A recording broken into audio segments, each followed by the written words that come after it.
Doon daw po sa may kanan mga tingin. Sa may kanan. Yan. Front page daw po yan. Front page sa TikTok.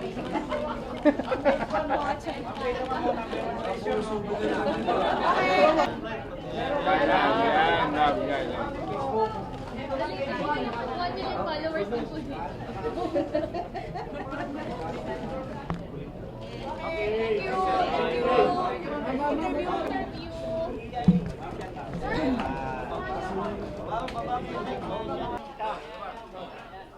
Sa front page.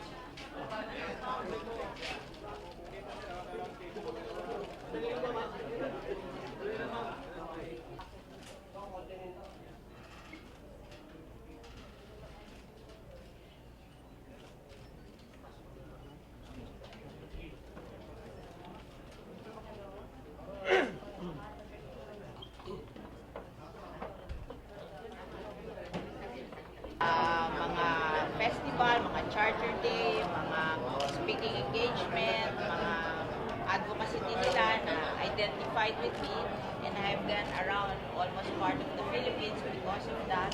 And ganun lang naman, kailangan lang natin ng exposure na makita tayo ng mga tao na nandun tayo sa iba-ibang locality at tutulong tayo. Ano magiging campaigns mo? Campaign color niyo? Orange. Kasi ano yun, coalition yun. We've always been orange. First, congressional fight ni Manny, orange na kami. So, we'll continue with that. And then, slogan ko ngayon ay Mrs. Hanep. Alam mo, gusto kong emphasize yun. Dahil sa akala ng iba, ako'y kumandidatong Pangulo, orange, bago lang. Ang totoo po niya, 1992, nung ako'y tumakbo congressman, ay orange na suot ko. Hindi pa nagbabago yan maski kailan. At yan ang parating kulay namin. At yan swerte naman sa amin. Symbolize na sir, bakit orange? Sunrise, maganda yan. Parang sunrise, bukal liwayway, pag-asa. Sir, nakikita niyo pa na magiging Senate President? Well, wala. Ako, hindi namin iniisip yan. Subalit walang limitasyon yan eh. Diba? Ang pagkapangulo ng Senado, isang bagay na binibigay sa'yo ng iyong mga kasamahan. Hindi mo yan ipaplano. Hindi ba kayo medyo nalulungkot or discouraged na? Kasi kahapon yung una, parang buo na pumasok dito. Pero yung administration candidates, para sa isa yung pagdating.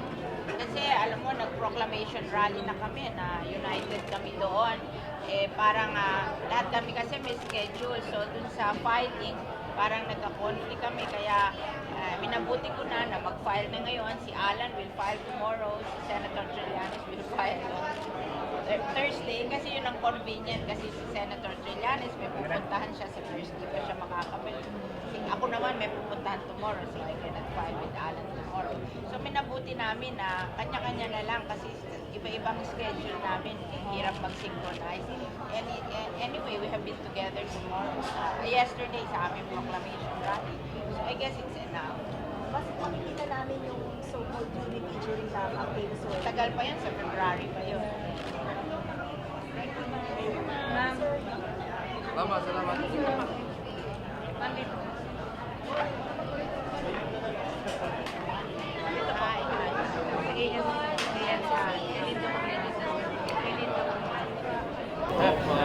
Alam namin ang gagawin ng isa't isa. Pero sa akin, siyempre, yung talaga sa Senado, iba naman ang iba dyan. Sa mababang kapulungan ng grupo, dito ay isa-isa. Pero babalang konti. Saka, siyempre, parating mas madaming media sa Senado. Dahil sa rutina sila eh. Kaya, hindi ka guys sa house, madaan sila doon. Madalas wala nang pagkakataong ma-interview. Dito sa Senado, halos araw-araw. May interview ka, dahil bago magsimula ang session, nandun na lahat ka, kaibigan natin sa media. Yun ang parang yung pagkakataon.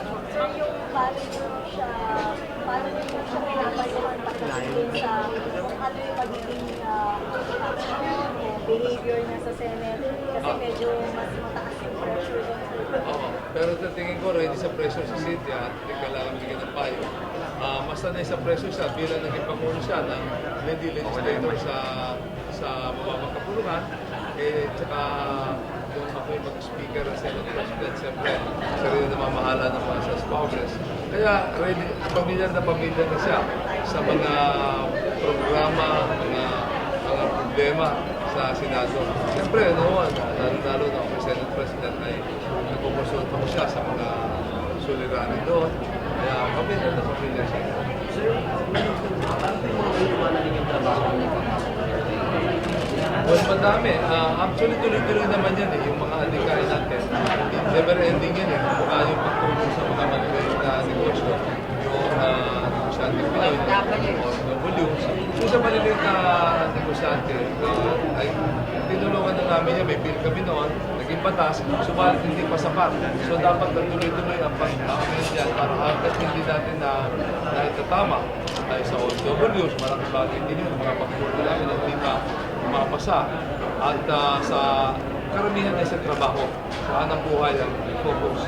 At dito kasi nakikita namin na yung paglutas ng problema ng kahirapan, napakahalaga ng hanap buhay. Kaya yun ang kanyang pamunahing at hikain, yung hanap buhay. Ano klase ng pangangampanya yung nasa